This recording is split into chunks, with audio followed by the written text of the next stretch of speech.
It's Saturday before Christmas, and it's actually a little bit warm today, so I'm going to try pulling I don't know what I should call this. I'm going to try pulling it off of this side and hopefully get these two windows done like I did the last one. I mean, it's not going to be finished, but it's not going to have this great big gap on the top here where it lets water in. That's the goal for today. So I started drilling out the teak plugs because, you know, this side's not as rotten as the other side was. I mean, it's still got rot inside of it and some soft spots, and it all needs to go. But on this side, I noticed less of them that, I don't know if you can see that, that have holes with no screws in them. I mean, yeah, there's still half a dozen of them that don't have screws in them. But while I was doing it, I noticed this. You got this board that comes along the top here, and for some reason on this joint, this board actually comes up behind up to here, there, up to here, and is overlapped by the top one here. Yeah, see, behind all this rotten stuff, where all the other ones, this whole piece here is the top board. But for some reason they did this joint here different. It's the only one, well, only one I've found so far, but why did they do that one different than all the rest? Well, got the wood off of this side, and it actually looks a lot better than the other side. At least they got it trimmed where it actually fits in where it's supposed to. And then, as you can see, all this dirt, the only way for this dirt to get there is if it gets washed in by water. All the way down, all this dirt. So it's like it, even with all this, whatever, silicone sealant, whatever is put on here, still allowed the water to come in. And then, I don't know if you can see this, when I push on it, I don't know. Well, anyways, when I push on it here, I can see it moving out some.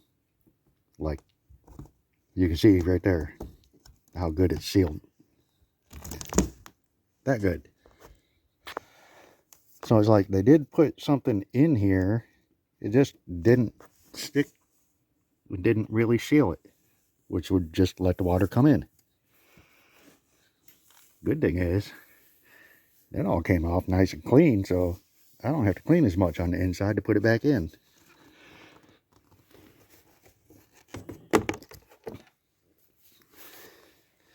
So yeah, whatever they were using here, you can see a groove where the plastic glass used to sit in it, which I'm guessing would let the water come down and kind of like funnel in underneath, because I can feel right here the back side of it is wet, and it hasn't rained in days. Oh, this is another thing that once I took it off, I noticed this.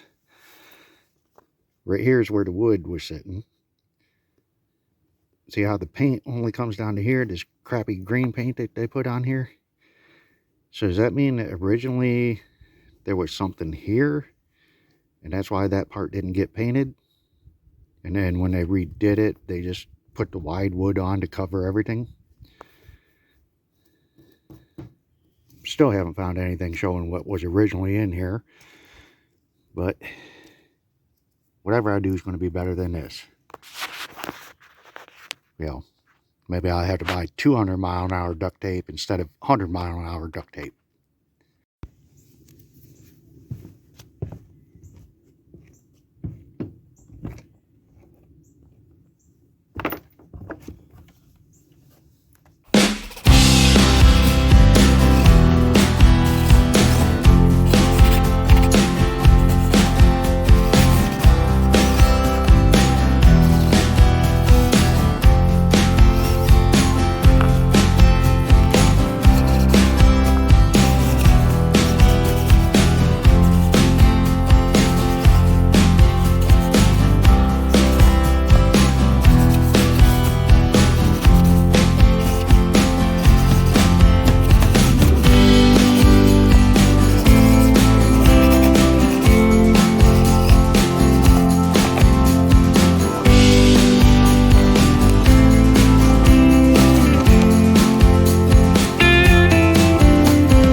I'm probably going to speed some of that up so it's not as boring.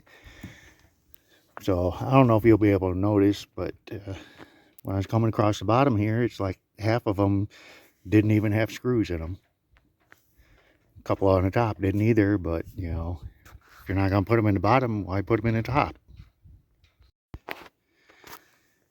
So I got the plexiglass out of both of them on this side. I was getting ready to come along and start scraping off this sealant and stuff. And then I just happened to look up and see a spot like this. Hopefully you can see it. You see this part here was up against the wood. This part here was against the wood. But this little spot right here where it never had any sealant, which would be like a funnel for the water to come down and go right through there and right out the bottom. See, like this spot here, looks like there might have been some sealant there that peeled off with the wood, and same thing over this way. It's hard to tell. I'm not going to put it all back together just to find out, but I just thought it was kind of neat to see that they did such a outstanding job when they did this, that they didn't even get any sealant in this area right through here. And here we go with even more good news, I guess. Started scraping the sealant off here, and I thought, man, it looks like they actually did a decent job on this side, because the plexiglass kind of fit in there pretty good and everything, until I got up here and started realizing that no, they just did a good job of filling in all these spots where they broke the fiberglass out, and they filled it in a little bit better with sealant instead of actually doing a good job. Yeah, I was kind of wondering why this side looked better than the other side.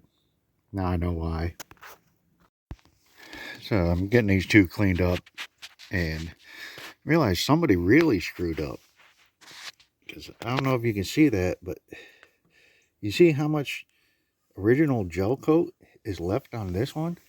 I mean, yeah, they still got a bunch of spots where they broke it off here, but, you know, this is some gel coat here. There's some down across here. Most of it across the top until you get down to this end. And it's missing a lot. But I don't know why they didn't tear this one up as bad as they did the other side. I mean, it's still got the big chunks where they were prying on it and stuff. And I don't know if you can see that. All the water comes down and goes in a hole right there. So it's self-draining window. Guess that's a good thing. Maybe.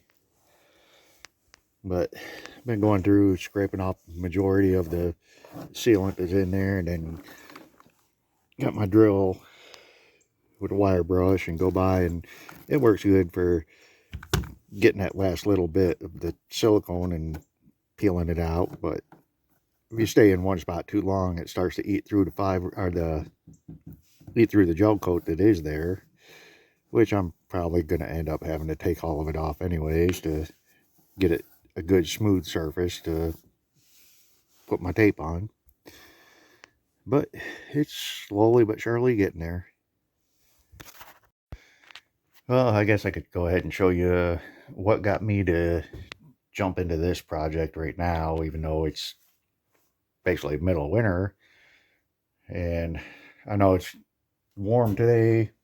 Maybe a couple of days here around Christmas is warm. But then it'll go back to being cold, where it's too cold to do epoxy and stuff like that. And in order to do this right, I need to do the outside of it and get everything smoothed off and filled in with epoxy and leave it sit and sand it and reseal it and all that. So it's like I need a few days of warm, dry weather. But the reason I started this project, last time I was down here when it was raining good, I noticed over here, you might be able to see it. See that little water trail? And I was trying to figure out where's the water coming from, and looking inside here, and there's that trim ring that goes in and the screws go in around here, and I saw a teeny bit of water coming through. There it is, coming through a hole here, and the next screw hole here, and the next one up here. And, you know, it's a full fiberglass liner up here. So it's like, okay, for it to be on top of there, something somewhere has to be leaking. And then, you know, it comes in and a lot of it comes around and drips down. Because this liner goes down and goes back, it gets the water inside of it, which comes over here into the galley. And there used to be a light here, but I'm replacing it eventually. And there's a hole here. So there's another one. I don't know. There was another hole up here somewhere. I think it's up there. Yeah. Another hole up here.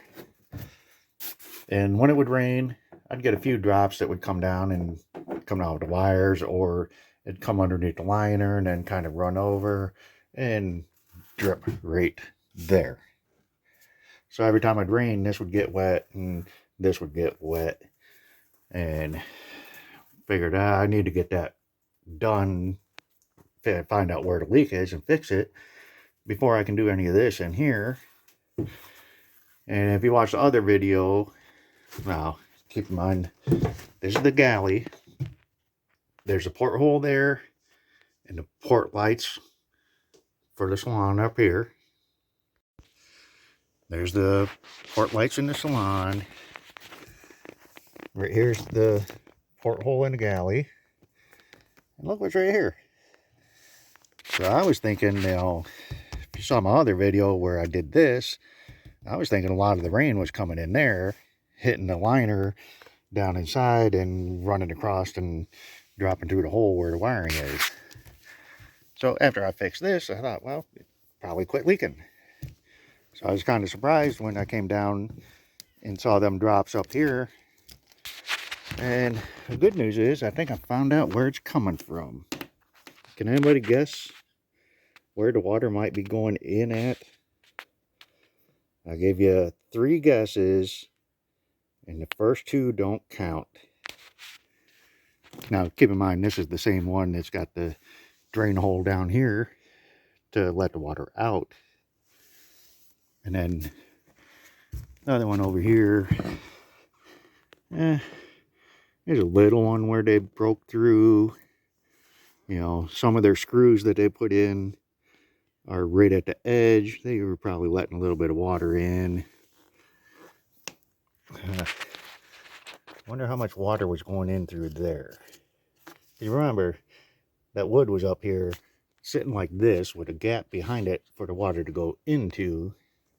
And you know, the good thing is that, let me find it. I don't know. I guess that's a drain hole to let water out, along with that one there. And then I don't think that's all the way through. That one might be all the way through. Pretty sure that screw hole there went all the way through. So, you know, at least they're letting water in up here and trying to let it out down here. But I guess that is a good thing about this. I think I finally found out where my leak is. Because I was looking up on top and it's like, okay, pretty sure it's not leaking around the hatch here. I plan on rebedding these, but I don't think all that water was coming uphill to get in around here. I did pull this off the handrail, and it was the same thing. They had silicone, and I just jammed a bunch of butyl tape underneath, kind of tightened them down, but not all the way because it's cold. And I know once it gets hot, this stuff's going to soften up a lot. And then that's when I'll finish tightening these down. But I tightened them enough that, you know, you look around all of them, it's squeezing some out. And I didn't really finish it because these are coming back off when we go to paint. Because I'm not going to sit here and try to sand and do all that stuff up under here and expect this to look as good as the stuff out here. These come off, sand, paint, these go back on. So yeah, not a pretty looking job, but it doesn't matter because it's coming right back off in the spring. Now here, I'll show you, I'm actually trying to do a good job with this stuff. You can see this? I'm using acetone to clean it so that my duct tape will stick. That's how dedicated I am to fixing this leak. Even though it's not the right way, you know, hopefully it'll last more than a week. Now if you look here, you can see how thin this piece of plexiglass is that was in the port light here. I think it's supposed to be probably about as thick as what's on top of the hatches here. I think that's originally what was in there, something like this with the chamfered edge, and that's probably what I'm going to put back in there. Just got to find a place where I can get it, and I'm going to save these old ones to use as a template so that they can cut it, and hopefully I can get them to put a edge on it like that, because I don't know if you can use a router to put an edge on the plexiglass or not. I know it's really easy to cut with like a jigsaw and stuff like that, as long as you go slow and a fine-tooth blade. And if you watch my other video, you saw, you know, when it doesn't fit, you can sand it, you know. But I'm pretty sure that this is not what's supposed to be in there. Something more like this is what's supposed to be in there.